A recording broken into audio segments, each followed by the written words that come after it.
중도주의라는 말을 쓰는데 제가 이걸 오늘 말을 만들었습니다.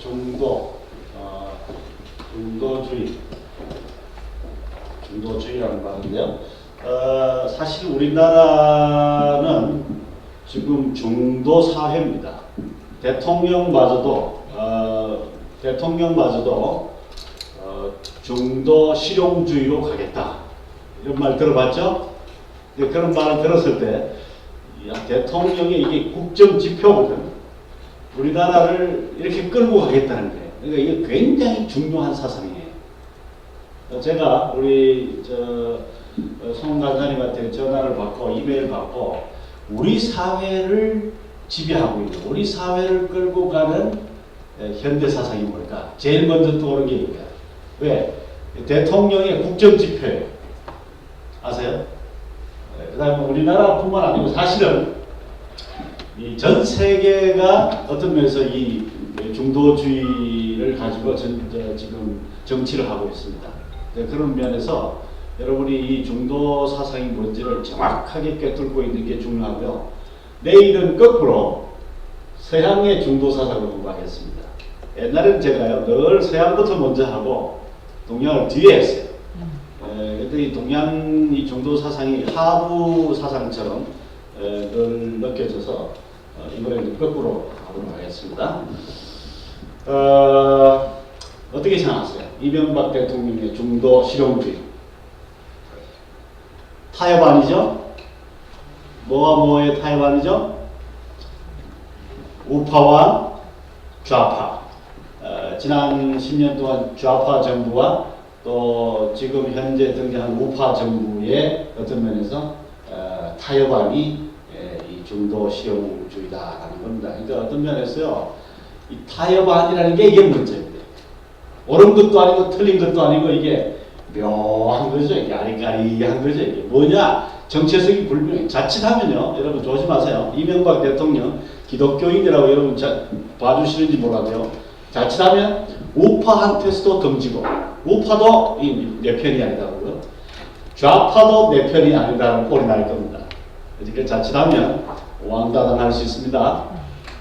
근데 지금 현 단계에서는 상당히 성공적이라는 말이 있어요. 왜냐하면 좌파도 끌어안고 우파도 끌어안겠다 이러니까. 근데 이렇게 욕심내다가 양쪽을 다 잃을 수가 있어요. 이 중도주의의 문제가 바로 그겁니다. 그러나 잘하면 모두를 끌어안을 수 있어요. 모두를 끌어안을 수 있어요. 여러분 여기도 그렇죠. 약간 중도적인 사람. 우리 교회에서 피스메이커라는데 이 사람은요 양쪽 친구 다 있어요. 여기 그런 사람 있죠. 근데 잘하면 양쪽 친구를 만들지만 잘못하면요 양쪽으로부터 배신당합니다. 쟤는 믿을 수 없다 이렇게 돼요. 그래서 이 중도주의라는 게요 이게 기가 막힌 겁니다. 그래서 여러분과 함께 오늘 공부를 좀 하겠습니다. 먼저 이 중도주의라는 말은 중용 혹은 또 뭐랄까 중정, 중도 이 사실 똑같은 말이에요. 이 똑같은 말인데 지금 불교인들은 중용이라는 말을 자주 쓰고요. 도교인들은 중도란 말을 자주 쓰고 또 뭐랄까 유교인들도 중용이라는 말도 씁니다. 불교는 정확하게 중정이라는 말을 오히려 더 자주 쓰죠. 중정. 이게 다 똑같은 말을 여기서 쓰고 있다는 걸 기억하십시오. 황희정성 이야기 아시죠? 내가 일부러 반복 안 해도 될까? 혹시 모르는 사람을 위해서 내가 한번 읽어볼게요. 자, 한번 읽어볼게. 조선 초기에 태조임금 때부터 이성계 태조임금 때부터 세종대왕까지 약 4대에 걸쳐서 임금님을 모신 유명한 정성 알죠? 황희정성입니다. 황희정성이 하루는 나라 일을 마치고 집에 이제 들어오니까 뒷마당에서 종들이 싸우고 있었어요.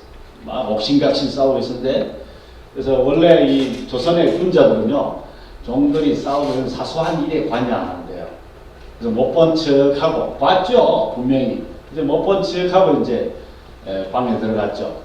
사랑방에 들어가니까 그 다음에 이제 이 종놈들 중에 한 명이 먼저 뛰어왔잖아요. 와서 이제 뭐라 그랬습니까? 대감님 여차여차하여 이런 일이 벌어졌습니다. 이렇게 이야기했더니 황희가 뭐라 그랬죠? 그래 네 말을 듣고 보니 예? 네 말을 듣고 보니 네 말도 옳도다. 이렇게 네 말도 옳도다 이랬잖아요. 그 종놈이 나가고 난 후에 얼마 안 있어가지고 다른 종놈이 또 하나 뛰어들어온 거예요. 대감님 여차여차해서 이렇게 됐습니다. 그랬더니 황희정이 또 뭐라 그랬어요? 그래 네 말을 듣고 보니까 네 말도 옳도다 그랬습니다. 그 다음에 또 한 놈이 뛰어들어와서 대감님 여차여차해서 이렇게 됐습니다. 그랬을 때 황희정성이 또 뭐라 그래요? 그래 네 말도 듣고 보니 그랬구나 옳구나. 이 말을 지켜보던 조카가 대감한테 물었잖아요. 그죠? 대감님 아니 이놈도 옳고 저놈도 옳고 저놈도 다 옳다면 누가 어떻게 된 겁니까? 이럴 수 있습니까? 그랬더니 조카보고 하는 말이 뭐라고요? 한번 더 합시다. 시작. 그래 네 말을 듣고 보니 네 말도 옳도다. 이 사람이 4대를 섬긴 사람. 우리나라의 최근세, 한국 최근세, 요즘 현대 역사에 대통령을 이렇게 한 4명 정도 섬긴 국무총리라든지 정치인 알죠? 누구죠? JP라고 JP라는 박통 때부터 김대중 대통령 시절까지 이야 참 대단한 정치 생명이죠. 기가 막힌 정치 생명을 유지했던 사람들의 대부분의 비결은 바로 이런 처세술입니다. 그래서 이 황희뿐만 아니고요. 조선시대나 이 현대 사회에서도요. 이런 처세술을 우리는 뭐라고? 철새로 들어갑니다. 철새처럼 왔다 갔다요. 왔다 갔다 하는 게 철새론 정치술이 있죠. 좋은 게 좋다. 네 말도 옳다. 네 말도 옳다. 참 이런 사람 참 저는 한편 부러워요. 한편 부러우면서도 한편 뭐랄까 이 사람은 특징은 뼈가 없어야 돼요. 뼈가 있으면 안 돼. 뼈가 있으면 안 돼. 뼈가 있더라도 물렁뼈가 돼요. 물렁뼈. 아니면 저는 진짜 피스메이커.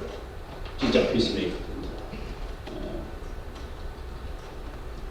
여기 김진섭이라는 사람이 조선 건국기 재상열전이라는 책을 썼는데 그 사람이 이런 말했죠. 정치적 손익에 따라 철새처럼 처세하는 사람들. 이런 사람들이 다 오랫동안 권력의 단맛을 누린 거죠. 한번 물어봅시다. 여러분 좀 성경만 읽고 삼국지는 좀 읽었나 안 읽었나 모르겠는데 삼국지 좀 읽어봤어요? 삼국지 읽어본 사람? 오케이, 읽어봐. 삼국지 읽어보지는 않았어요?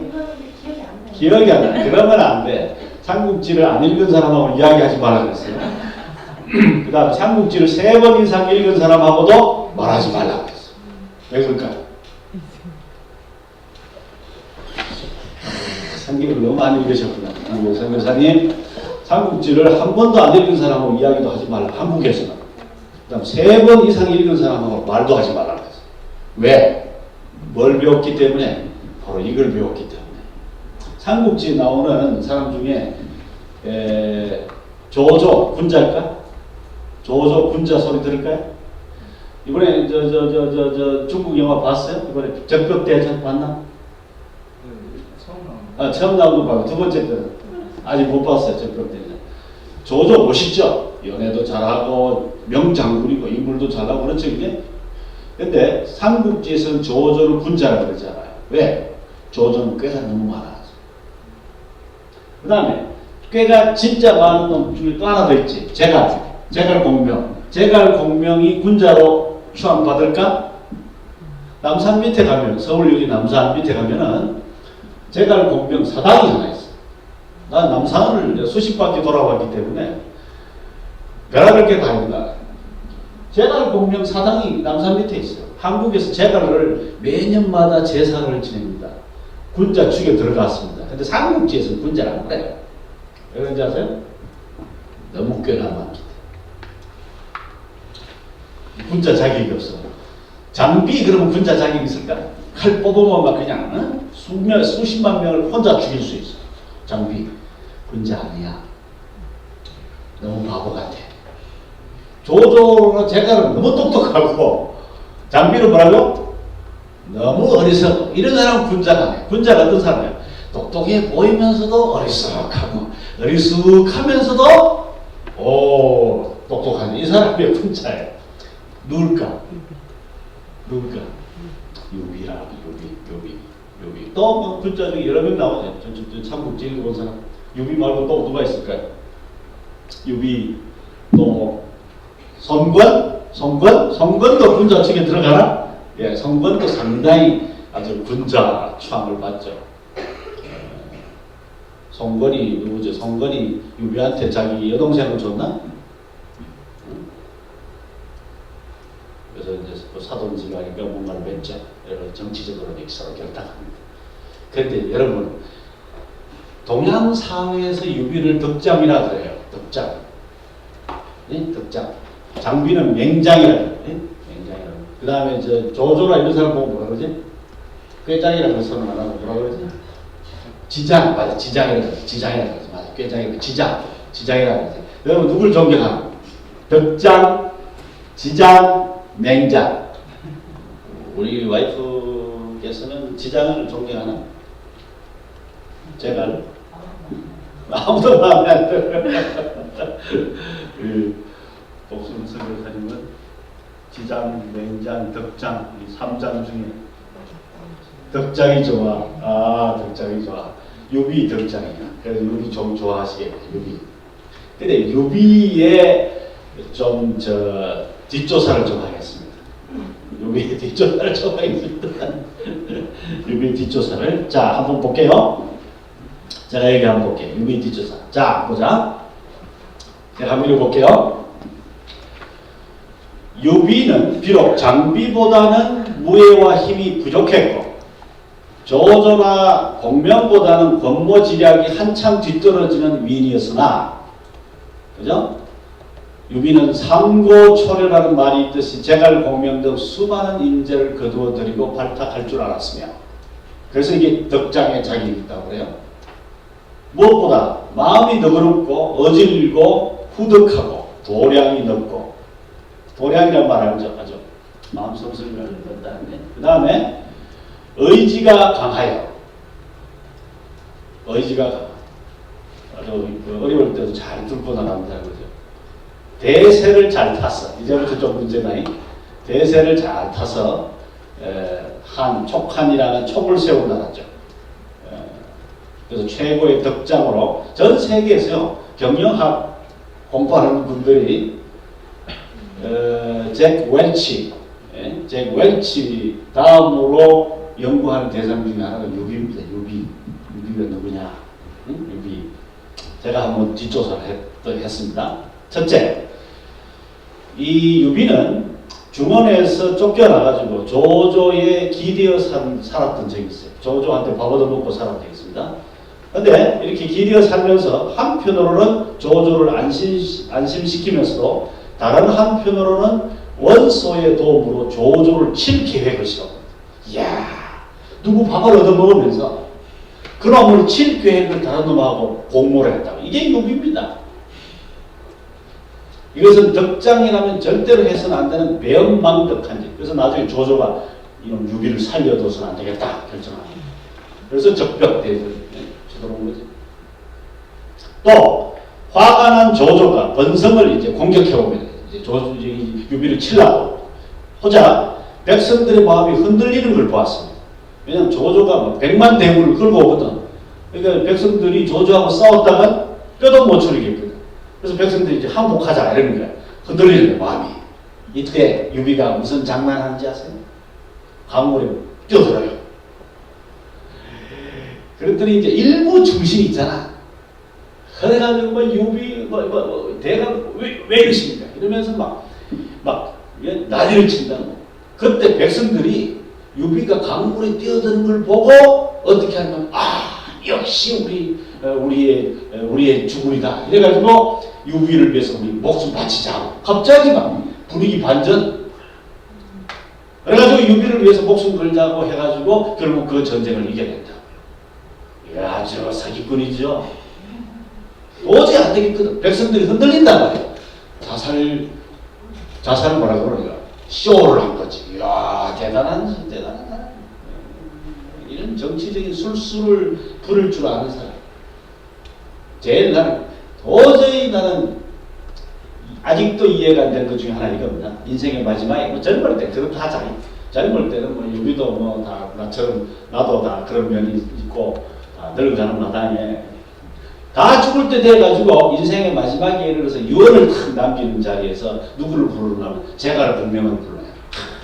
자기가 참 수고했다. 젊을 때부터 지금까지 나한테 충성하느라고 수고했다. 이러면서 제가 나한테 뭘 그런지 아세요? 내가 죽으면 자네가 왕권을 이 왕좌를 이어받는 게 어떠냐 이렇게 제안을 해. 제가 이미 생각해놨다고 그거다. 뭐라 그랬을까? 덥석 받아들일까요? 아니야. 만약에 그 자리에서 덥석 물었으면 유비는 그날로 제가를 보면 없앴을 거예요. 근데 제가 뭐라 그래? 아유 무슨 말씀하세요? 저는 평생 당신을 주군으로 나의 임금으로 모셨으니까 당신의 아들도 내 임금으로 모시겠습니다. 그래요. 그랬더니 유비가 그러면 그렇지. 이러고는 제가를 목숨을 살려줘요. 이야. 그 뒤에 제가 집에 돌아가서 참 그만 놈은 그만 놈이다. 그렇죠. 이게 유비입니다. 유비 뭐 덕장 좋긴 좋지. 유비 덕장은 덕장이지. 진짜 덕장 아니죠. 동양적 덕장이죠. 예수님은 덕장 중에 덕장인데 이런 분이 아니에요. 앞과 뒤가 다르거나 이런 분이 아니라. 근데 이 유비는 이런 사람이에요. 예수님 혹시 이런 짓 하는 게 있습니까? 한번 이야기해 보세요. 혹시 예수님이 이런 비하인드 스토리 있으면 누가 한번 이야기해 봐. 나 예수님 오늘부터 버릴게. 그런 덕장 나 안 믿으려고. 도량이 넓기는 뭐든 후덕하기 뭐가 후덕해. 뭐가 어지러. 그러니까 어진 면도 있지만 사기꾼이야. 사기꾼이지만 또 도량도 넓고 이런 데. 그러니까 우리는 참 이런 양면적인 게 다 있잖아요. 우리도 있죠. 우리도 있지만 유비도 마찬가지입니다. 그래서 여기 이렇게 써놨어요. 제갈에게 왕위 계승의 의지가 있는지 의도가 있는지를 한번 마음으로 설정하면 떠본 거예요. 해봤더니 제갈이 그걸 이미 다 알았거든. 제갈이 누굽니까 그지? 머리 굴리는데 선수인데 이 유비가 마지막에 가면 자기를 불러서 가면 뜰 걸 다 알았거든. 이 말을 준비해놨어. 세상은 이렇습니다. 조심하세요. 세상은 다 이렇습니다. 아무리 훌륭해 보이는 사람도 다 이렇습니다. 조심하세요. 예수님 외에는 다 그렇다고. 예수님 외에는. 그런데 동양 사회에서는 유비의 처세술을 흠모하고 이걸 본받아라 그러는데 첫째 이 유비의 처세술은 다 한마디로 말하면 양다리 걸치기. 양다리 걸치기. 양다리 걸치기. 네? 또 두 얼굴에 가면을 쓰고. 그래서 유비를 아주 영웅이라고 하는 사람도 있고요. 영웅은 영웅인데 간웅이다. 간웅, 간사한 영웅이다. 역사가들에 따라서는 이 유비에 대해서요. 권모술수가 좀 어려운 말을 해가지고 신세대들이 이해돼. 권모술수가 이해되죠? 네? 몰래 말이지 온갖 계획을 다 세우고 이러면서 겉으로는 아주 이렇게 덕장일치하고. 혹시 박종욱 씨는 남편이 혹시 이런 간웅이나 근모술수가나 혹시 이렇다고 생각 안 하시는지? 그 정직하게 되더라고요. 이런 남편이 있어야 좀 이 세상에서 떵떵거리면서 살아요. 미안하지만 이런 남편이 아니면은 별 볼일 없었죠. 뭐 별로 돈도 못 모으고 권력도 좀 없고 국무총리도 한 4대쯤 하고 이러지 못해요. 네? 큰 대궐 같은 집에 살려면은 이래야 돼. 이래야 돼.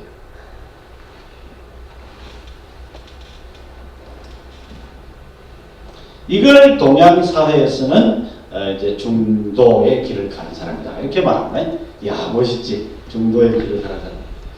참 나는 참. 그래서 여기 한번 봅시다. 이 저 고려대학교 전 총장 홍일식 박사님이 한 이야기 한번 다 같이 한번 읽어봅시다. 시작. 한국 사람들이 일상생활이 보수적이고 사고방식은 불교적이고 신앙생활은 무당적이다. 기독교인들은 다르지 않다. 여기 정확하게 말하면 기독교인들도 별반 다르지 않다 이렇게 말씀하셨어요. 제가 처음에 이 책을 읽고요. 이분 고발하려고 했어요. 이분. 나중에 책 다 읽고 보니까 이분은 참 제대로 말했다라는 생각이 들었어요. 여기에 유교적이고 불교적이고 무당적이라는 이 유교적이고 불교적이라는 이게 중요해요. 우리는 이처럼 만나면 우리 한국 사람 나이부터 따지죠. 몇 살이냐, 몇 학번이냐 이런 거 따지죠. 그지? 그 다음에 딱 우리는 명함부터 딱 교환해요. 그래서 명함부터 오 사장, 박사 이런 데 있으면 예, 맞습니다. 이렇게 딱 돼요.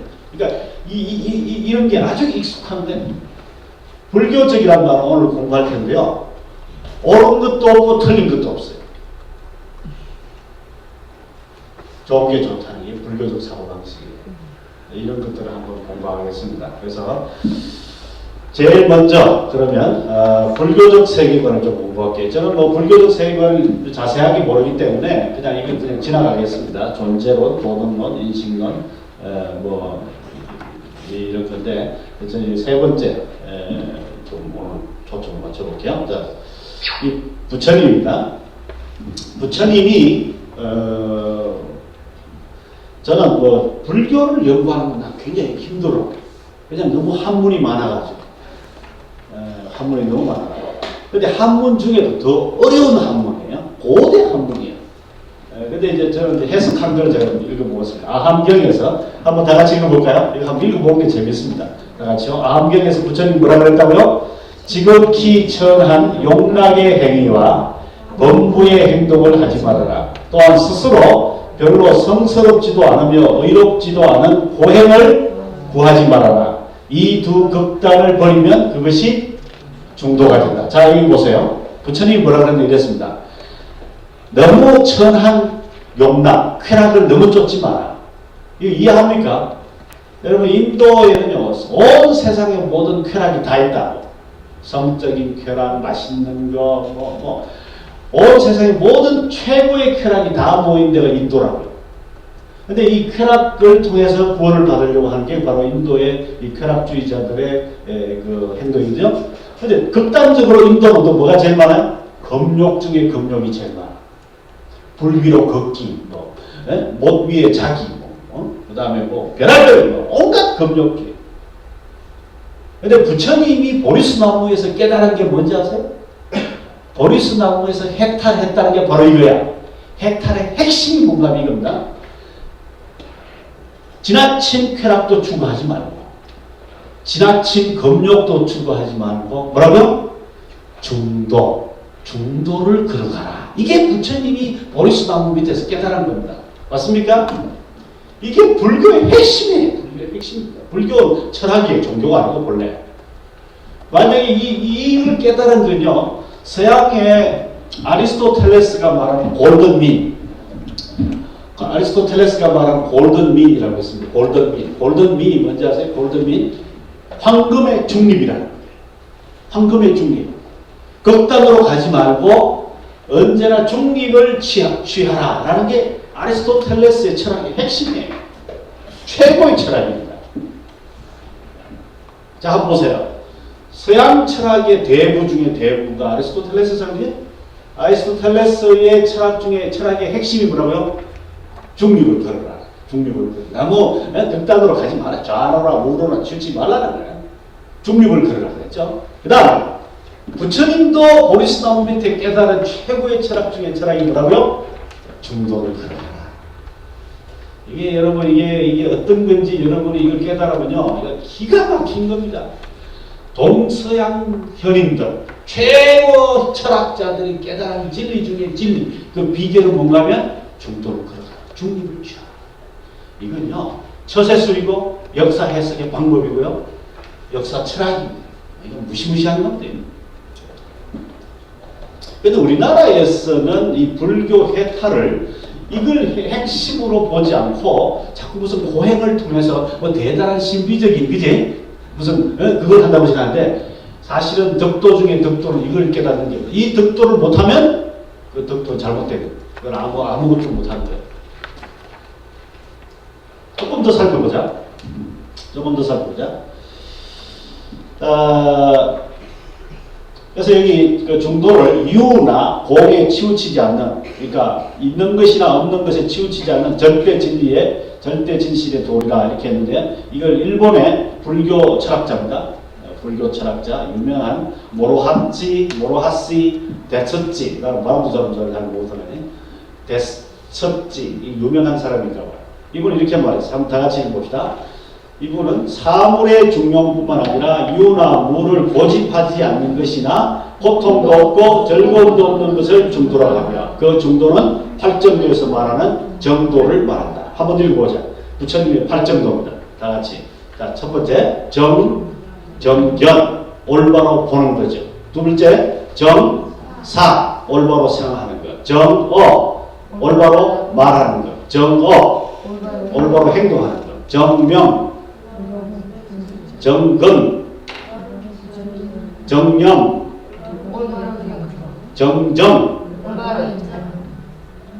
안정하는 것.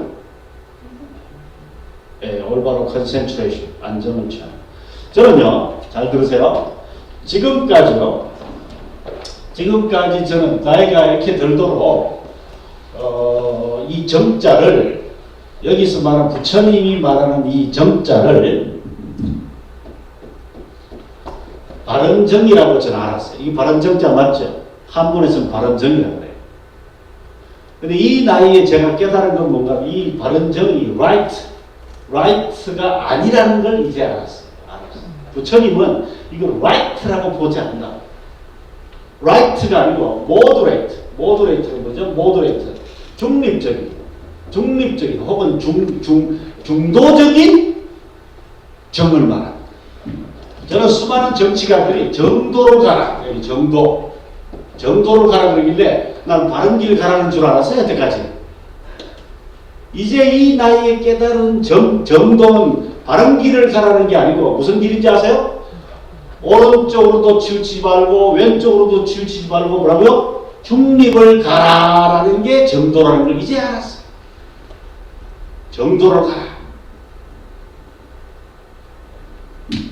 여기 부처님이 말하시는 여기 8정도는 올바른 어떤 그 생각, 올바른 행동, 이게 아니고 올바른 행동인데 어떤 올바른 거예요? 어떤 중립적이죠. 올바른 거. 만약에 부처님이 여러분이 만약에 한쪽으로 치우치면요, 그건 올바른 게 아니라고 생각해요. 이 정사, 이 올바로 생각한다는 것도 뭐라고요? 치우치지 않고 생각하는 거. 중도로 걸어가는 거. 그게 올바로 가는 거예요. 정도로 가라. 누가 제일 많이 말하는지 아세요? 혹시? 정도. 이렇게 자주 써줬지. 정도. 북글씨 쓸 때마다 정도 써주시는 분 계셔. 우리나라 대통령 중에. 예? 이승만은 정도 말을 안 쓰잖아요. 우리나라 김영삼 대통령. 정도란 말을 하면 수천 편 써서 그래요. 정도. 외국 대통령한테 정도. 근데 이 김영삼 대통령이 제대로 나는 정도라고 하는 게 발을정인지는 나는 모르겠어요. 나는 김 대통령은 발을정인 것 같아요. 근데 불교적인 정도는요, 불교적인 정도는 미안하지만 right way가 아닙니다.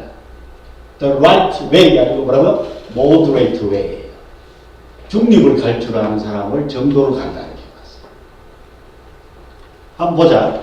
불교 세계관의 핵심인데요. 어떤 사람은요, 아주 좌파 우파에 극단적으로 치우쳐요.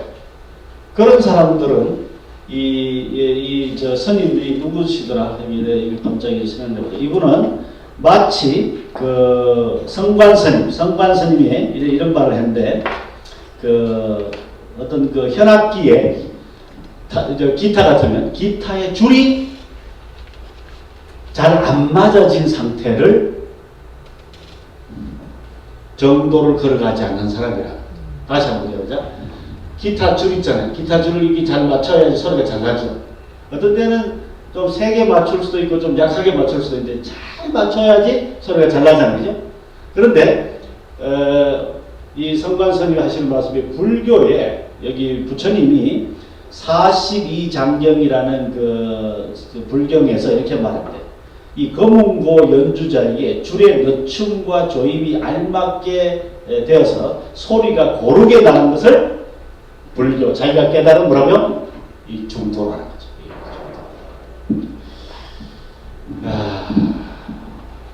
저는 참 이거 저는 불교 강의를 저도 여러 번 들어봤어요. 불교 강의를 여러 번 들어봤는데 만약에 이게 핵심적으로 이게 토론되지 않으면요, 다른 모든 불교 해석에 문제가 있다 이렇게 말해요. 이게 핵심 키라 그래요. 근데 저는 한국 불교에서는 이걸 정확하게 잘 안 가르칠 때가 많다 이런 생각이 듭니다. 이해됩니까? 이게 중庸중립적으로 걸어가는 것, 그걸 정도다 혹은 중정이다 이런 말을 씁니다. 중정. 여기 왜 중정이라고 설명하면 가운데를 잘 걸어가는 걸 정이라 이렇게 말합니다. 한번 좀 물어보세요. 여기 우리 사모님 전부터 어떤 생각을 할 때 여기 중간을 잘 합니까? 아니면 자꾸 우측으로 기웁니까? 아니면 좌측으로 기웁니까? 어떤 경향이 있는 것 같아요, 본인한테? 일단 치우친 다음에 그걸 이제 좀 같이 하는 거. 이쪽 한쪽으로 좀 기울다가 이건 아니야 이렇게 돌아오는. 오케이. 그래도 그나마 다행이네. 근데 지금 우리나라 친구들 만나보면 어때요? 굉장히 치우쳤다는 생각 안 들어. 얘는 이쪽으로, 얘는 이쪽으로, 그지? 어떤 것 같아요? 그런 얘기 잘 안 하는 것 같아요. 그런 얘기 잘 안 하는 것 같아요. 그게 사실 핵심인데, 인식론, 이 우리 세계관의 핵심이 뭔가 하면 사고방식 구조가 어떻게 되는, 패러다임이 어떠냐 그걸 보거든. 이 부처님이요, 이 이야기를 한 건요, 일종의 역사 철학이야. 수많은 사람이 이쪽을 기울든지, 수많은 사람이 이쪽을 기울어 있는 거야. 그래서 이 바로잡기 위해서 자기가 했다. 그걸 불교의 이제 보리수 나무에서 덧도했다는 거예요. 덧도했다는 거예요. 자, 한번 물어보세요, 상훈 씨. 그러면 예수님이 말씀하신 좌우나 우로나 치우치지 말라는 거 무슨 차이가 있을까? 생각해봤어? 생각 안 해봤어? 여기 우리 성함은 내가 외웠는데 이제 연수 씨, 예, 어때? 본인은 어떻게 생각을 하면 세 가지 초이스가 있어요. 중립적으로 잘 생각합니까? 저 사람의 의견도 안 따라가고 저 사람의 의견도 안 따라가고, 아니면 좌측을 잘 따라갑니까? 우측을 잘 따라가고 어떤 것 같아요? 본인의 사고방식 패턴은 어떤 것 같아요? 습관적으로는 귀가 얇고 그래서 양쪽이 잘 들어요. 양쪽 이야기 다 잘 들어. 그리고 자기는 결정을 내려야 할 때가 저는 내리잖아요. 근데 좀 그럴 때는 중간으로 하려고. 중간으로 하려고. 양쪽을 좀 상처받게. 양쪽 다 상처 안 주고도 중간 결정하려고. 오케이. 그래서 어저께 다원주의 할 때 다원주의 좀 좋아해요. 다원주의가 내가 마음에 들었어. 예. 다원주의 어제하고 똑같은 맥락이에요. 어제 강의 연속입니다. 연속인데 이제 동양 사회에서는 다원주의가 어떻게 시작이 되는지 그 근원을 파헤치는 거예요. 좋아, 중립. 상당히 한국의 딸이네. 예수님이 고집이 있어서. 고집 있어? 이거다 그러면 포기 안 하는 건 있어요. 근데 그렇죠. 때가 없어요. 우리나라 보죠. 우리나라 좌파 우파로 갈려가지고 목숨 걸고 피 터지게 싸우잖아요. 이때 우리나라의 문제를 해결하는 덕도한 도사가 나타나면 뭐라 그래야 될까? 야야 너도 탈렸고 너도 탈렸고 뭐라고요? 너도 맞고 중간을 가야 되겠죠. 그런 면에서 대단한 철학자입니다. 이 길을 걸어가기가 쉽지가 않아요. 대부분 중생들, 우리 보통 사람들은 어디로 걸어가는가 하면 좌파나 우파나 어느 한쪽으로 가요. 그럼 편안해. 그래, 그거 내 편이 있거든. 적어도 반은 내 편이잖아. 중립 장군 그런 거 아까 내가 그랬죠? 이것도 저것도 없어요. 다 뺏겨. 맞아요. 다 뺏겨. 부처님은요, 여러분 이걸 꼭 아셔야 됩니다. 제발 불교를 미워하기 전에 여러분 불교를 정확하게 알아야 돼요. 불교의 정확한 오늘 저는 불교 수천 가지 지혜 중에 하나만이에요. 그게 뭐냐면 불교는 중용, 중도, 중정 사상을 정확하게 깨달은 철학이에요. 그래서요 3,000년 가까이 이 세상을 지배하고 있는 거예요. 그 다음에 서양에서 대인기야. 대인기 서양에서. 그죠? 서양에서 대인기. 아리스토텔레스보다 더 앞선 거예요.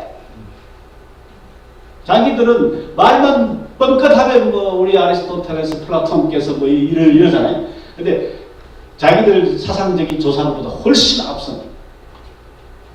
그러니까 뭐 참 이 동양 사상의 이 심오함을 이 사람이 요즘 깨닫고 놀라는 거죠. 자, 몇 사람 더 얘가 좀 더 있는데 얘가 선불교도 마찬가지예요. 선불교, 불교에서 조금 더 한쪽으로 나간 좀 그런 그 도가적인 그런데 마찬가지라고요. 내가 한번 읽어볼게요. 김하태 씨 이렇게 설명해요. 제가 하나 예를 들어보자. 여기에 이게 이제 옛날 제 아내가 그려줬던 그림 중에 하나인데, 자 보자.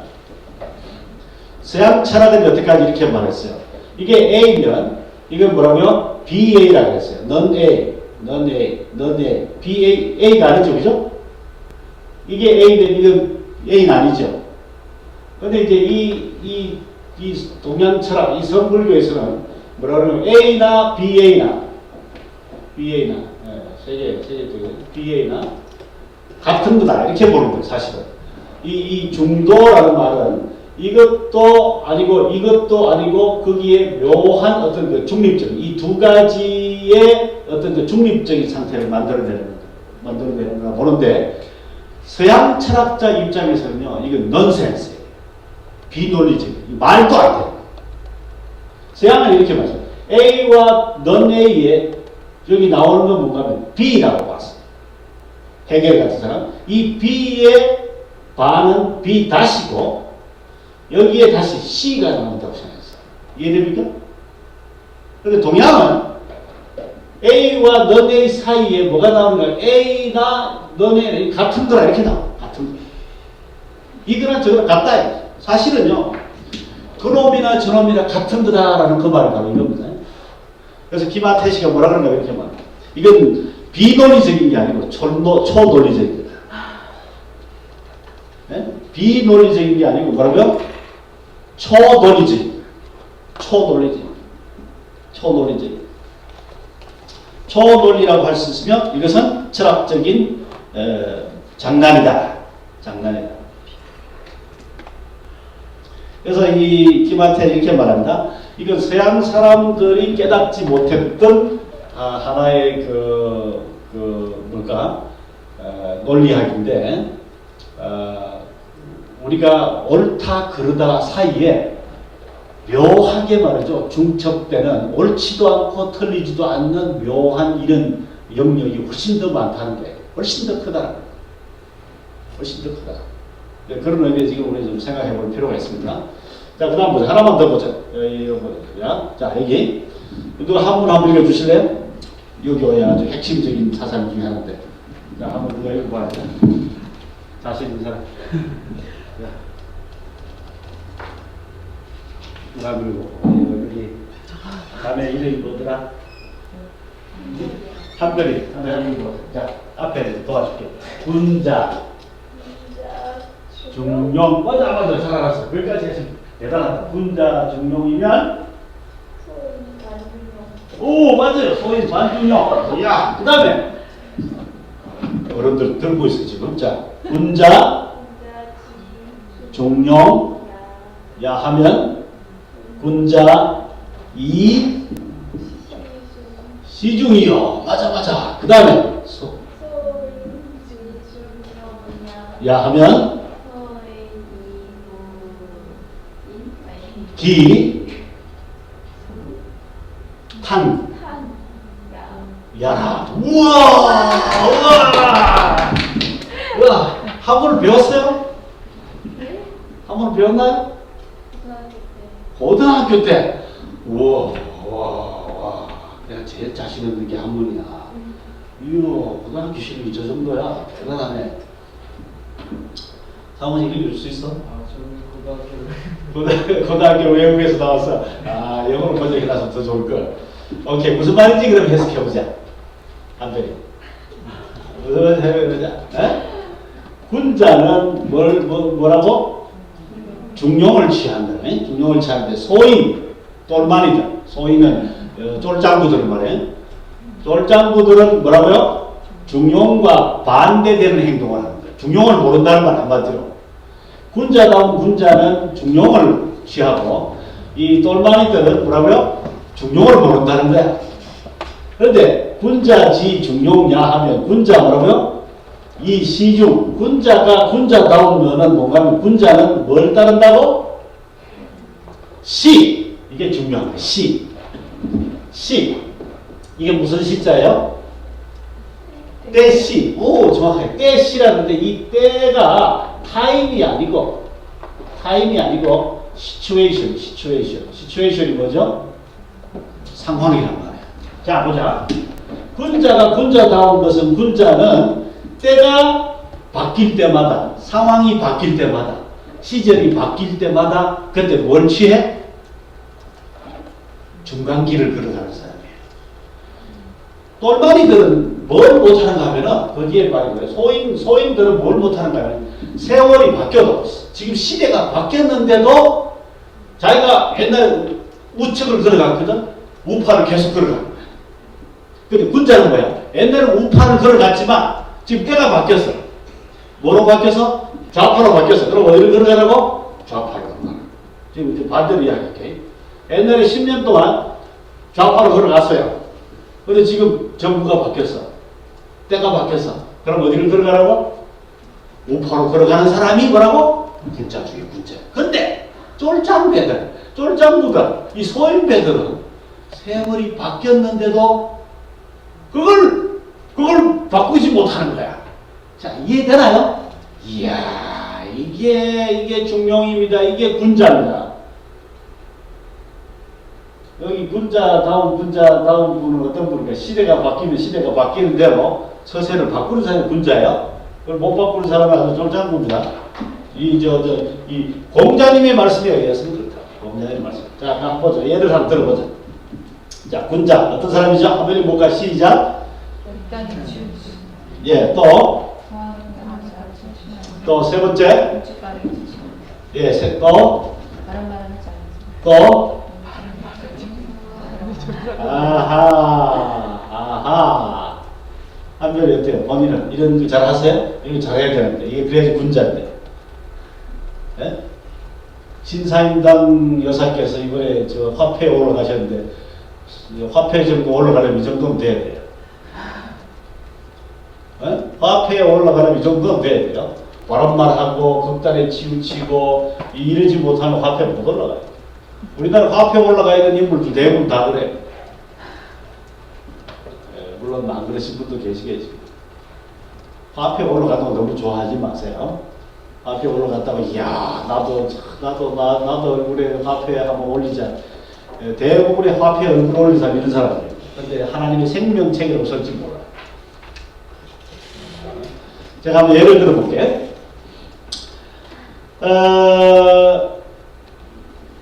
저는요 이렇게 생각하는데요. 서양에서는요 대부분의 그 사상이 플라톤의 풋노트에 불과하다 그럽니다. 풋노트에 플라톤의 각주에 불과하다 그러는데 저는 동양 사상은 공자의 각주에 불과하다 할 정도로 이 공자님의 사상은 지대한 영향을 미쳤잖아요.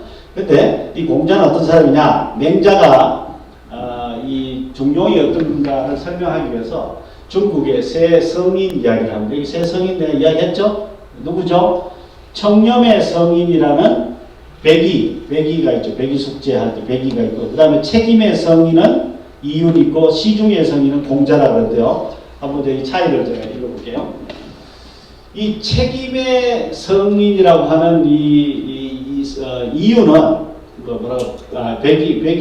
백의가 청렴의 성인, 책임의 성인 이윤은 어떤 사람인가 하면 군주가 악하든지 아니면 군주가 착하든지 무조건 자리를 주면 맡았어요. 이유는 언제든지 자리를 맡았어요. 근데 이 백인은 청렴의 성인이기 때문에 군주가 임금이 아주 깨끗하고 착해야지 자리를 맡고 아주 악한 임금님이 자리를 제시할 때는 자리를 안 맡아서. 이해됩니까? 그 차이점 이해돼요? 그러니까 이 백인은 고르는 거죠. 아주 이게 착한 사람이 정치를 할 때는 동참하고 착하지 않은 사람이 정치를 할 때는 동참하지 않는 거야. 근데 이유는 뭐 언제든지 기회를 주면 동참하는 거지. 근데 공자님은 어떻게 했을까? 한번 읽어볼게. 자, 보자. 공자는 나는 그들과 달라서 옳은 것도 없고 옳지 않은 것도 없도다. 그래서 그는 벼슬 할 만하면 벼슬 하고 그만두어야 할 것 같으면 그만두었고 오래 머물러야 할 것 같으면 오래 머물렀고 빨리 그만두어야 할 것 같으면 빨리 그만두었다. 이야, 굉장한 줄타기죠. 줄타기 도사죠. 이 사람이 누구냐? 공자님. 공자 그랬어요. 17개 나라가 돌아다니는 거예요. 17개 나라. 중국이거든요. 돌아다니면서 이 임금을 섬기다가 이 임금이 또 좀 뭐 나쁘지 않다 싶어도 또 다른 데 가고 이렇게 계속 움직여 다니죠. 이분을 일컬어서 우리는 군자라. 군자 중에 군자라. 이렇게 말합니다. 유비하고 비슷하죠. 그 유비는 공자님을 모델로 한 인물이에요. 공자의 모델이 이 유비죠.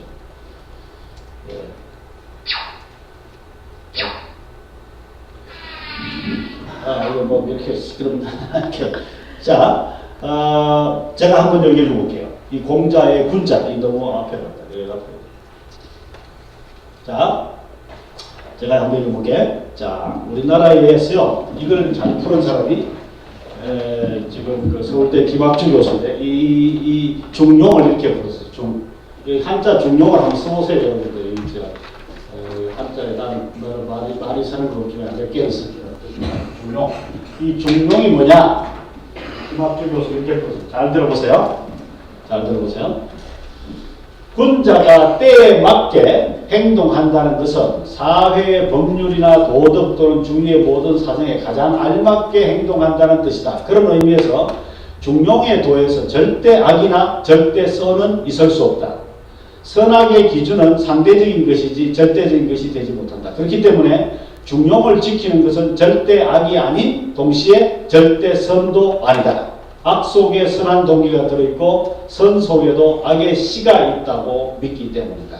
이해됩니까? 그래서 이 동양에서는요, 이 중용이라는 게 이게 참 기가 막힌 거죠.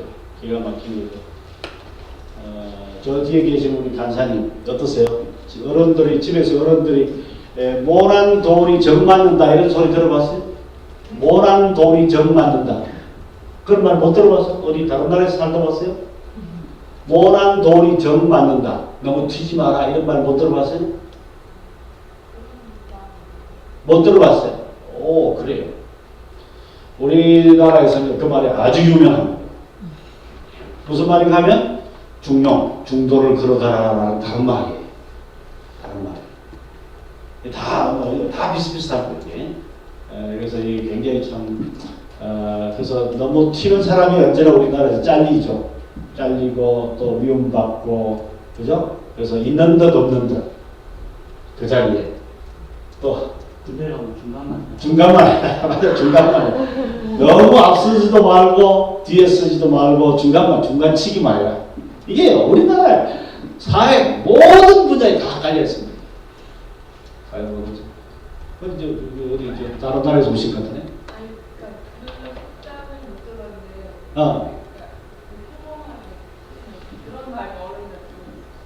평범하게 하는 소리를, 그게 나를 지배하고 있다니까. 예수님 말씀은 나를 지배 안 하고, 그게 나를 지배하는 사상이다. 그래서 가슴에는 예수의 피가 타고 있는데, 한번 따라 합시다, 다 같이. 가슴에는 예수의 피가 끓고 있는데, 머릿속에는 부처님과 공자님이 살아있다. 제가 어떤 사람 만나보면 가슴에 피가 끓어. 주여! 세상을 어디든지 보내주소서 뭐 그러면 죽겠습니다 이러는데 그 사람이 생각하는 거 보면 완전히 공자님이에요. 저는 그 사람을 예수의 제자라고 말하지 않습니다. 그 사람 공자님의 제자 혹은 부처님의 제자죠. 어제 제가 이야기했듯이 그러니까 참 이 세계관은 이걸 우리가 억지로 뜯어고치지 않으면요, 우리 피 속에 이게 수십 년 동안 흘러온 뭘까요? 가치관이기 때문에 참 무서워요. 자, 여기까지 합시다. 잠시 커피 한잔 하고 다시 모이도록 하겠습니다. 좀 환기를